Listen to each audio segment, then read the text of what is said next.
एका विशिष्ट जात समूहातलीच लोक त्या दहिवडी पोलीस ठाण्यातून आलेली होती।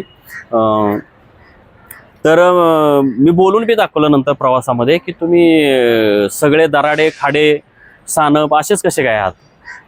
तर मग नंतर तर मला पुढच्या काळात बरंच कळलं की ते दहिवडी मसवड पोलीस औंध या ठिकाणी ह्याच खाडे सानप दराडे या एकाच जात समूहातले जे लोक आहेत ते 50% जास्त त्या पोलीस ठाण्यामध्ये आहेत आणि जे बिंदू नामावले आहेत त्याची पार वाट लावून टाकलेली आहे। म्हणजे ह्या महाराष्ट्रामध्ये काय ही एकच जात आहे का त्यांना आरक्षण जर 3.5% आहे तर तुम्ही 50% कसे काय त्या पोलीस ठाण्यामध्ये भरलेले आहेत। तर हे की त्या जात समूहातील लोकांचा खोट्या कारवायांसाठी मोठ्या प्रमाणात वापर केला जातो आणि ह्या जातीतल्याही पोलीस कर्मचारी आणि अधिकाऱ्यांना अक्कल पाहिजे की आपला दुरुपयोग केला जातोय।